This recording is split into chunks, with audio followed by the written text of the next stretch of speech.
back. Joining us now is Bruce Richardson. I did say that right, didn't I? Perfect.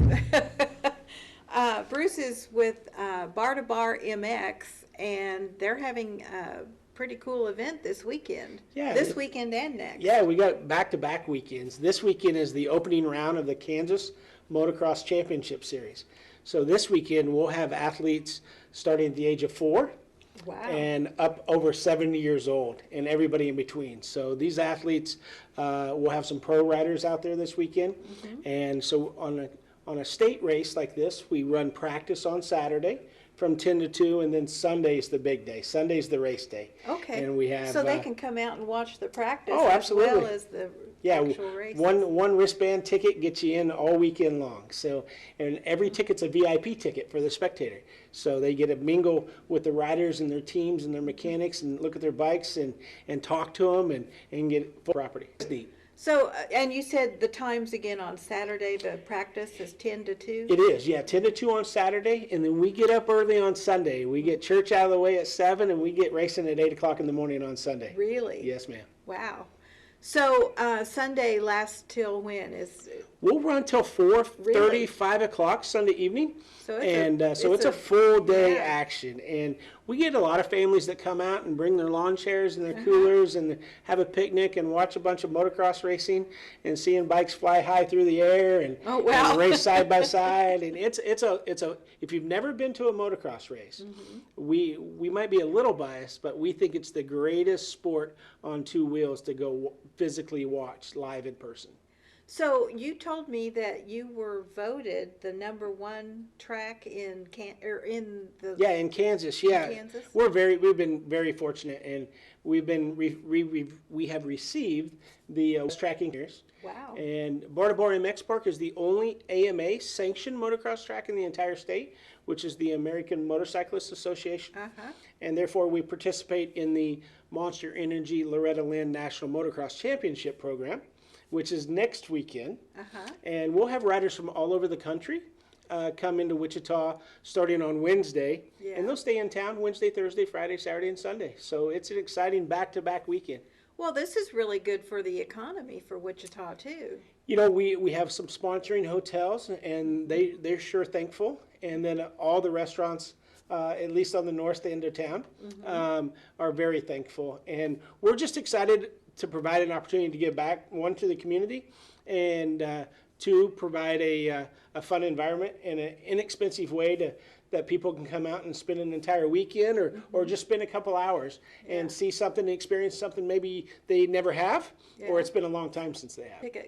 So an entire VIP wristband to come in on Friday night is $15 Saturday entry, and then if you just want to come out on Sunday, it's $10. Okay. And like I said, that's a VIP wristband, gets you anywhere and everywhere, and up close and personal to the pro riders and their rigs and their teams and things like that. So it's pretty fun. Well, it's almost cheaper than going to the movies. Much cheaper than going to the movies. And probably more fun. And the weather's supposed to be fantastic this weekend. I don't think the wind is supposed to be as bad as it has been the last couple of days, so we're pretty excited. Yeah, this is Kansas, so you never know. Wow, it's a great point, for sure. So give me a little background. You said that you and your wife have been operating this Yeah, the motocross track, yeah. Yeah, this is our 11th year, and my wife and I both have full-time jobs. Our oldest son started riding when he was about 10, and we thought, oh boy, this is a really neat sport. You know, it's not the baseball, soccer, normal stuff, right? And so we just found that it was an extremely family-oriented sport. Sure. And it really challenged individually. We really got passionate about doing the right thing. And then we noticed Wichita didn't have a lot of competitive motocross in and around to help train the kids and give them the opportunity to go compete at the national level. And so we got involved with Bar to Bar MX, and that was about 11 years ago. Yeah. With no intention of doing it at the level we started or at now when we first started, but it's grown into something that we're pretty proud of.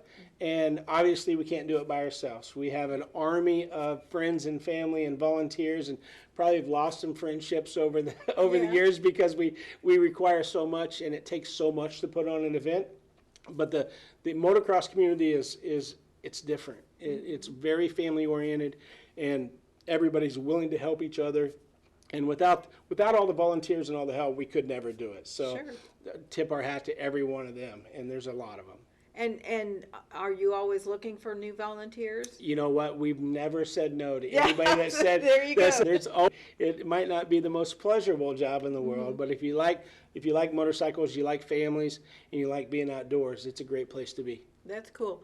So, are there that many women that are motocross riders? It's a great question. Our women's class has started to grow over the last 3 or 4 years, but what's even more exciting is we have a girls' class. And we had to bring in a new class just for the girls because they're growing so much. I think now we have 15 or 20 girls in that girls motocross class just in the local area, and so they're really starting to grow. And like I said, they start at 4 years old, so it's pretty funny. Their helmets sometimes are bigger than they are, and it looks like a little bobblehead going across Covers the track. up their head. And they ride the same racetrack as the big boys, so it's a lot of fun. So, what about safety precautions? I'm sure there are some. Yeah, of course, we have medics on staff at all times. We have an unbelievable safety flag crew. And then, of course, we have track too, right? Sport, it's a lot of fun. Unfortunately, injuries happen in any sport, and ours is no different. But we take the precautions to make sure that the rider is taken care of. The entire property is fenced off from the spectators, so they can't enter the racetrack or anything like that. But yeah, we take good pride in offering a safe racetrack. And we've implemented some things along the way, other than just the manual human safety flagger. We've got LED caution lights built into the racetrack too. Just try to add some technology in to help even make it even more safer. Yeah. You bet. Yeah, because, people enjoy the excitement of seeing these races, but nobody really wants to see anybody get hurt. Oh, no, that's definitely not enjoyable. It happens from time to time, and we just want to make sure we have the necessary precautions in place if it does. To deal with it, yeah, sure. For sure. Well, it's just like watching a football game. Somebody always gets hurt. I mean, it just breaks of the game. But like this weekend, we'll have close to 400 or 500 athletes participating. Potential to have over 1,500 athletes from all over the country. So it's a good attraction, and it's a nice mix and range of ages and skill levels, and to see some pro guys on the gate and see them trying to race to win some money. That's always exciting. Now, is seating limited or not? We have 20 acres. And of course, we have a ton of bleachers, and we got some special spectator areas with some play equipment for the kids to hang out and stuff. But yeah, you can bring your chair. We'll provide a chair. Either way is fine with us. And you can bring a cooler. Absolutely. Nice. You bet. Do you also have a concession We area? do. Okay. We do. Yeah. Well, that's nice. We'll pretty much take care of everything you need if you didn't bring it, and we'd love to have you out. Okay. Well, Bruce, thanks for joining us today. Thank you for having me.